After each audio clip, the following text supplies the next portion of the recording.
ಮನೆಯಲ್ಲಿ ಮಾಡಿದ ತುಪ್ಪದ ಟೇಸ್ಟ್ ಆಗಲಿ ಅರೋಮಾ ಆಗಲಿ ನಿಮಗೆ ರೆಡಿಮೇಡ್ ತುಪ್ಪದಲ್ಲಿ ಸಿಗೋಕ್ಕೆ ಚಾನ್ಸೇ ಇಲ್ಲ. ನೀವು ನಾನು ತೋರಿಸಿರೋ ಸಾಂಪ್ರದಾಯಿಕವಾಗಿ ಮಾಡುವ ಈ ತುಪ್ಪದ ರೆಸಿಪಿನ ಟ್ರೈ ಮಾಡಿ ನಾನು ಹೇಳಿದ ನಿಜಾನ ಅಲ್ವಾ ಅಂತ ಕಮೆಂಟಲ್ಲಿ ತಿಳಿಸಿ. ಮೊದಲು ಬೆಣ್ಣೆನ ನೀರಲ್ಲಿ ತೊಳ್ಕೊಬೇಕು. ನಾನಿಲ್ಲಿ ಅರ್ಧ ಕೆಜಿಯಷ್ಟು ನಂದಿನಿ ಅನ್ಸಾಲ್ಟೆಡ್ ಬಟರ್ನ ಯೂಸ್ ಮಾಡಿದ್ದೀನಿ. ಮೊದಲಿಗೆ ಒಂದು ದಪ್ಪ ತಳ ಇರೋ ಪಾತ್ರೆಗೆ ಬೆಣ್ಣೆನ ಹಾಕಿ ಲೋ ಫ್ಲೇಮಲ್ಲಿ ಕಾಯೋಕೆ ಇಡಬೇಕು.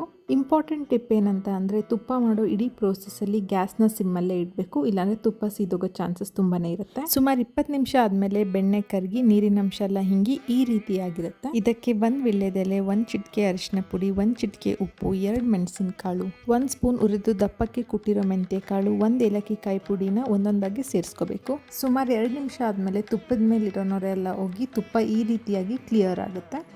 ತುಪ್ಪ ಇನ್ನು ಬೆಚ್ಚಗಿದ್ದಾಗಲೇ ಒಂದು 8 ಕಂಟೈನರ್ಗೆ ಸೋಸಿ 5ರಿಂದ 7 ಅವರ್ ಬಿಟ್ಟರೆ ಮರಳಾದ ಪರಿಮಳಯುಕ್ತ ಮನೆಯಲ್ಲೇ ಮಾಡಿದ ತುಪ್ಪ ಇಸ್ ರೆಡಿ.